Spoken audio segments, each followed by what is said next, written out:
There is a river that flows through the valley. It does not shout, and yet it carves mountains. Have you ever wondered, why does kindness sometimes feel like a burden? When did your peace begin to feel like permission for others to cross your boundaries? A tree does not apologize for the space it takes as it grows toward the sun. So why do we bend, break, and become smaller just to be accepted? This is not a call to stop being kind. It is a reminder to stop abandoning yourself in the name of kindness. Like the mountain unmoved by the winds of change, true strength begins not in action, but in stillness. Before the storm arrives, there is silence. Before the arrow is released, there is a moment of perfect stillness in the hand that holds the bow. It is in that pause, in that quiet space between stimulus and response, that the real warrior awakens. In Shaolin philosophy, we are taught that the body may move swiftly, but the mind must remain still. Like a lotus floating on the surface of a lake, even as the waters stir beneath. It is not a passive stillness, not the stillness of sleep or withdrawal. It is a presence, an alert calmness that does not rush to react, but instead waits, breathes, and sees. Most people in the world confuse speed with power, but among those, power without awareness is chaos, and awareness only arises from stillness. Observe your own life. How often do you speak before listening, act before breathing, judge before understanding? In those moments, the mind is like a shaken jar of muddy water. The more we stir, the less we see. But when we place the jar down, allow the movement to settle, the mud falls and clarity returns. So it is with the mind. In stillness, the truth becomes visible. There is a discipline in not reacting, in not allowing your emotions to hijack your voice, your decisions, or your peace. Stillness is the space where emotion loses its grip.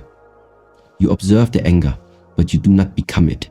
You hear the fear, but you do not deny these emotions. But we do not serve them either. They rise, we bow to them, and let them pass like clouds across the sky.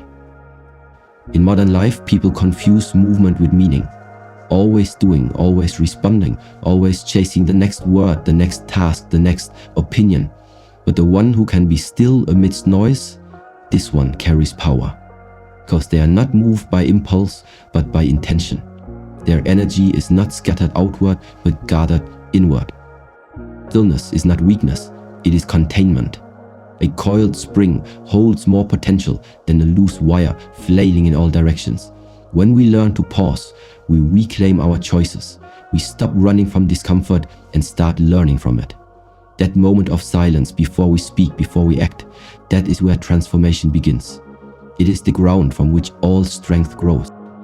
So the next time life presses you, before you react, breathe. Observe the space between the trigger and the reaction. Feel the urge rise and do not follow it. Just sit, let it pass. You will begin to notice the clarity grows, your choices sharpen, and in this pause, you return to yourself. You are not your thoughts. You are the one observing them. As water gives life to all things, yet even the river does not forget its edges. It flows with grace, but never loses itself. In this way, your kindness must know its shape. When you are endlessly giving without direction, your compassion becomes like spilled water, wasted, absorbed, disappearing into the cracks of those who may not even see its value. But the flower does not shrink just because another tree needs more light.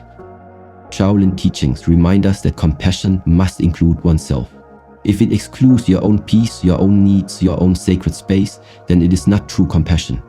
It is a habit of self-abandonment dressed in the clothing of virtue. You must ask gently, am I being kind because it flows from truth, or am I being kind because I fear rejection, disapproval, or conflict? There is no only awakening. To be kind is not to be endlessly available. It is to be fully present when your heart says yes, and courageously silent when it says no. Kindness without awareness can become servitude. When you say yes while your spirit whispers no, you split yourself.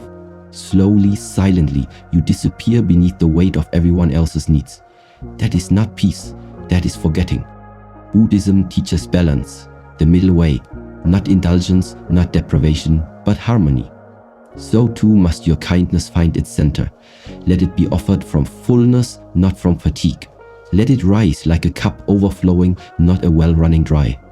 Boundaries are not barriers, they are the invisible rivers that guide your compassion toward what nourishes and protects. A monk knows this well. Without boundaries, even silence can become noise. You do not need to explain your limits to be valid. You do not need to defend your rest, your solitude, your refusal to participate in what drains you. In stillness, there is wisdom. In boundary, there is clarity. Every no, rooted in self-respect, makes room for a deeper, truer yes. Do not wait for others to understand your worth. Recognize it within and allow your actions to mirror it. So ask yourself, not with judgment, but with softness. Where have I poured too much? Where have I stayed silent to keep peace that isn't real? Where have I confused disappearing with love?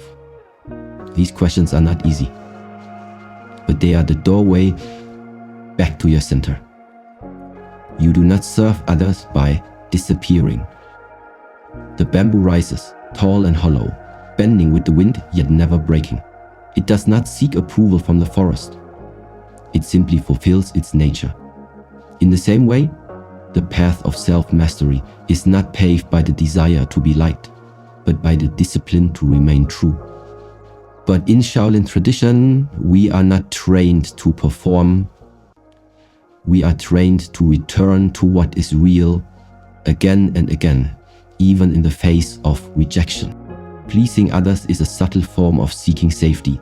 We tell ourselves that if we say yes enough, if we smile enough, if we bend without complaint, then perhaps we will be loved, or at least left in peace. But this habit is not peace. It is a cage of our own making. The more we live to be accepted, the further we drift from our center. A person who lives to please becomes like a leaf in the wind, tossed about by every passing breeze of opinion, every whisper of disapproval. In Shaolin, discipline is not a rigid rule, it is a quiet honoring of one's past. It is the ability to say, this is my truth and I will not abandon it, even if I stand alone. Discipline allows the monk to rise before the sun, to sit in silence while the world rushes by, to train the body while the mind remains still. And this same inner discipline is what protects us from the trap of always pleasing, always yielding, always fading. There is great gentleness in this teaching, though it may sound stern, for it is not about shutting others out, it is about not shutting yourself down. True discipline does not mean hardening your heart, it means keeping your heart steady even when it is tested. You can be kind without being submissive, you can be loving without losing your voice. The Shaolin monk bows to all but kneels to none. This is not arrogance, it is inner alignment. When you live by discipline instead of pleasing, you stop reacting to the opinions of the world. You begin responding to the rhythm of your own breath, the wisdom of your own being. Decisions are no longer based on how others will view you, but on what honors your soul. This is not always easy. You may be misunderstood. You may lose those who only value the version of you that serve their comfort. But in return, you gain something unshakable: your integrity. So sit quietly and ask yourself, where have I said yes just to avoid discomfort?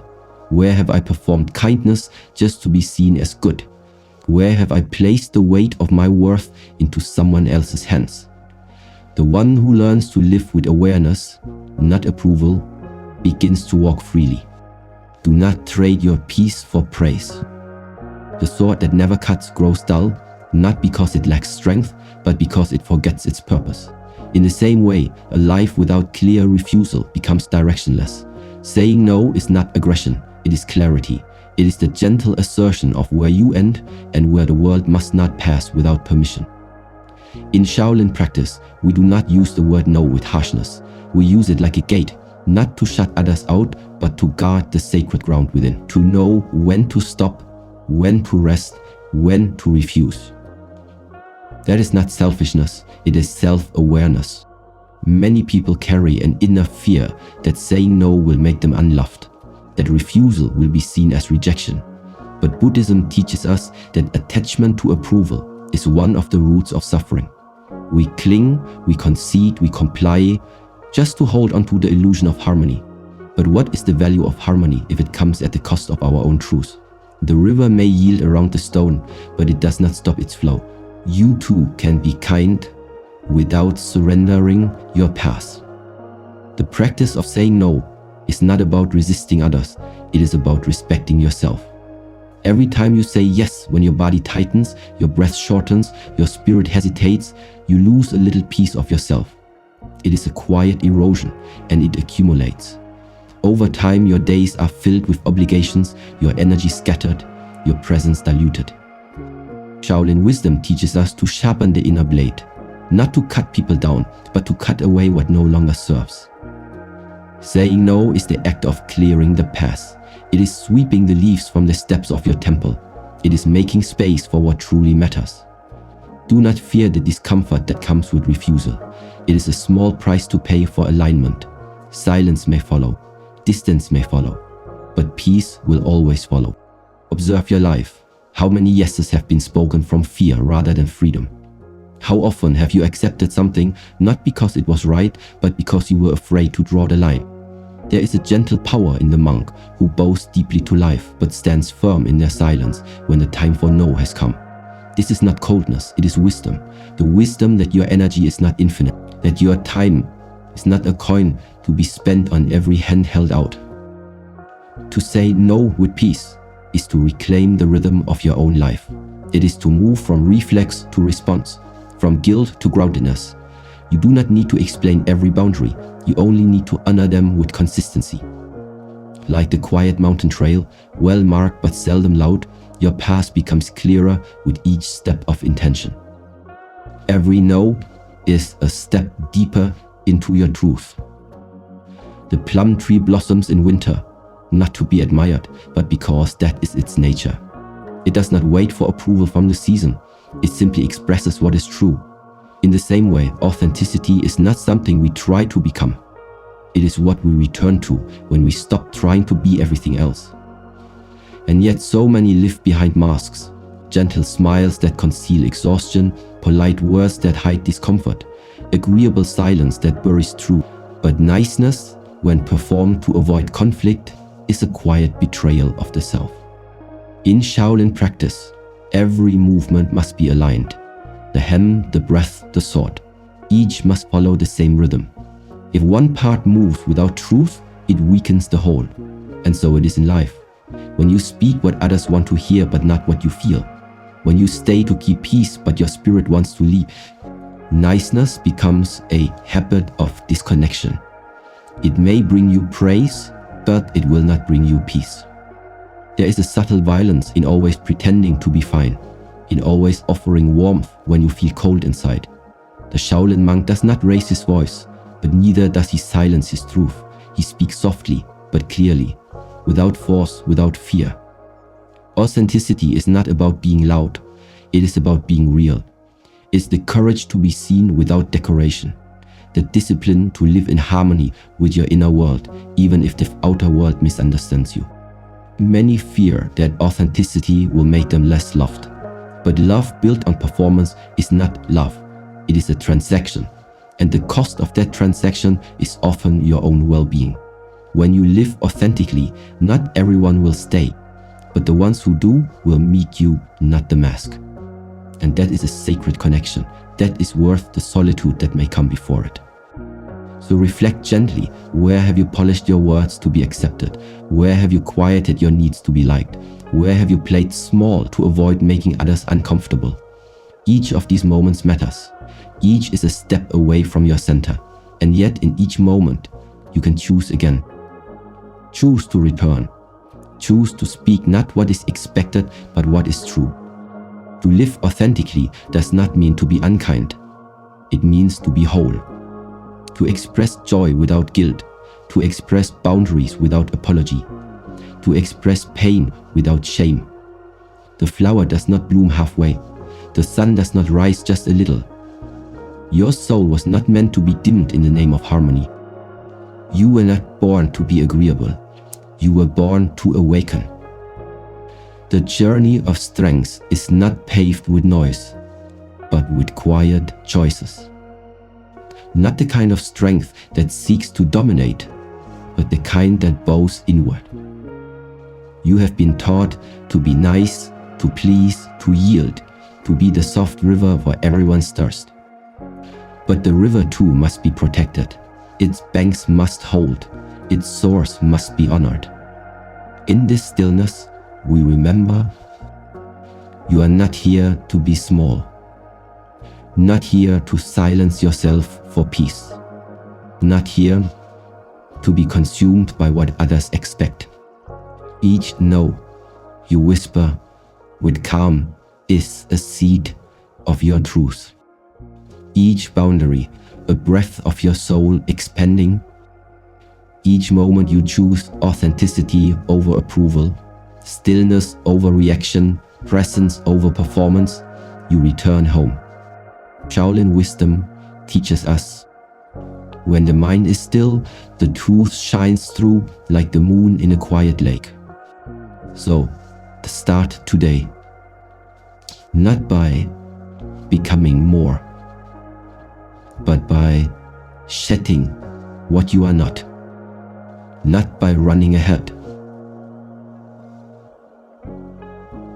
but by sitting still and watching what remains. Breathe, observe, choose gently. That is the beginning of true strength. Thank you for listening. May you walk your path not in the shadow of others, but in the quiet clarity of your own light.